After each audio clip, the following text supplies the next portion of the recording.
அனைவருக்கும் வணக்கம். நான் உங்கள் மருத்துவர் தமயந்தி. இன்றைக்கி கனவுகள் பற்றி சுவாரஸ்யமான விஷயங்களை தெரிஞ்சுக்க போகிறோம். கனவுனாலே ரொம்ப சுவாரஸ்யமானதான். அதுக்குள்ளே நிறைய புரியாத புதிர்கள்லாம் இருக்கும். இந்த காலத்தில் கனவுகளை வச்சு ஜோசியெல்லாம் பார்க்க ஆரம்பிச்சிட்டாங்க. இந்த கனவு கண்டா அந்த பலன், அந்த கனவு கண்டா இந்த பலன். சரி, நவீன நரம்பியல் என்ன சொல்லுதுன்னு பார்ப்போமா? கனவுகள்ன்றது மூளையின் ஒரு அத்தியாவசியமான இரவு நேர பராமரிப்பு பணி அப்படின்னு சொல்கிறாங்க. சரி, கனவு தூக்கத்தில் எந்த ஸ்டேஜில் வரும்? தூக்கத்தை 2 ஸ்டேஜாக பிரிக்கிறாங்க. ரெம் ஸ்லீப், நான் ரெம் ஸ்லீப்னு சொல்லிட்டு. Rapid eye movement sleep, non rapid eye movement sleep. Rapid eye மூமெண்ட்னா என்னத்தோம்? கண்கள் இமைகளுக்குள்ளே வேகமாக அசைஞ்சிட்ருக்கும். இந்த ஸ்டேஜில் தான் பெரும்பாலும் கனவுகள் வருது அப்படின்னு சொல்கிறாங்க. சரி, கண்கள் வேகமாக அசைகிற மாதிரி நம்ம கை கால் வேகமாக அசைஞ்சால் நிலைமை என்ன ஆகும்? நம்ம யாரையாவது அடிக்கிற மாதிரி கனவு கண்டுட்டு இருந்தோம்னா பக்கத்தில் இருக்கவங்கள நம்ம அடிச்சிருவோம் இல்லையா? ஸோ இதுக்காக மூளை என்ன பண்ணுது அப்படின்னா தற்காலிகமாக தசைகளை முடக்கி வைக்கும். அதை ரெம் ஏட்டோனியான்னு சொல்கிறோம். அதனால தான் கனவுகளில் நம்ம காண்ற விஷயங்களை நிஜத்தில் நம்மளால் செய்ய முடியறதில்ல. ஏன்னா நம்ம தசைகள் அப்போதைக்கு தற்காலிகமாக முடக்கி வைக்கப்பட்டிருக்கும். நாம் அந்த ஸ்டேஜில் ஆழ்ந்த தூக்கத்தில் தான் இருப்போம்.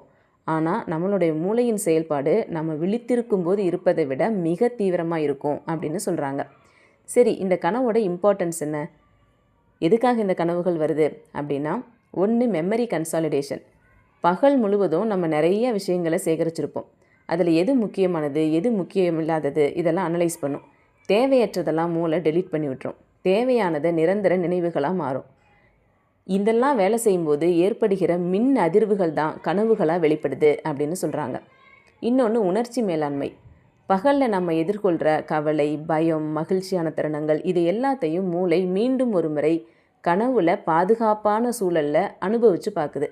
இது ஒரு விதமான தெரப்பி தான், மனநல சிகிச்சை தான். இது மூலமாக நமது மன அழுத்தம் குறைய வாய்ப்பு இருக்குது.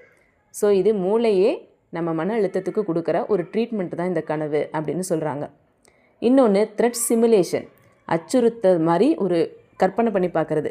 பரிணாம வளர்ச்சியின் அடிப்படையில் ஆபத்தான சூழல்களை கனவுல மீண்டும் மீண்டும் சந்திப்பதன் மூலமாக நிஜ வாழ்க்கையில் அத்தகைய ஆபத்துகள் வரும்போது அவற்றை எதிர்கொள்ள மூளை தன்னைத்தானே தயார் செய்யுது. இது ஒரு டைப் ஆஃப் கனவு அடிப்படையாக கனவுகள் வர்றதுக்கு காரணம் அப்படின்னு சொல்கிறாங்க.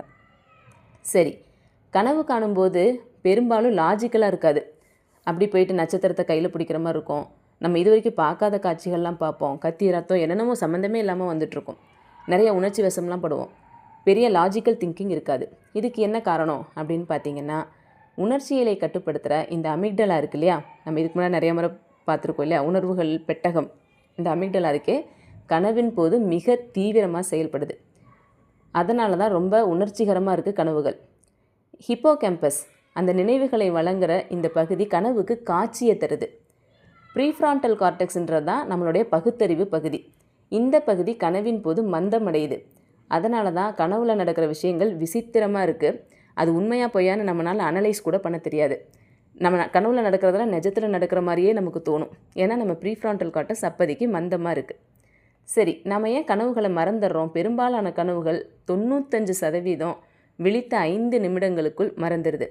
இதுக்கு காரணம் என்ன அப்படின்னா, கனவின் போது நினைவாற்றலுக்கு தேவையான சில ரசாயனங்கள், நாரெப்பினெஃப்ரின் போன்ற ரசாயனங்கள் மிக குறைவாக சுரக்குது.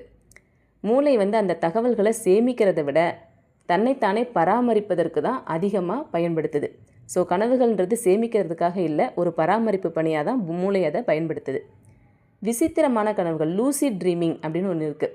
சில சமயங்களில் பார்த்தா நம்ம கனவுகளை நம்மளே கட்டுப்படுத்தவோ மாற்றவோ முடியும் சில சமயங்களில். அதுதான் லூசிட் ட்ரீமிங் சொல்கிறாங்க. அந்த டைமில் மட்டும் நம்ம ப்ரீஃப்ரான்டல் கார்டெக்ஸ், அதாவது நம்ம பகுத்தறியும் பகுதி இருக்கு இல்லையா, அப்பப்போ விழிப்போடு இருக்கும். அதனால தான் அந்த கனவை நம்மளாலே கண்ட்ரோல் பண்ண முடியும் அப்படின்னு சொல்கிறாங்க. கனவுகள் பற்றிய இந்த தகவல்கள்லாம் சுவாரஸ்யமாக இருந்ததா?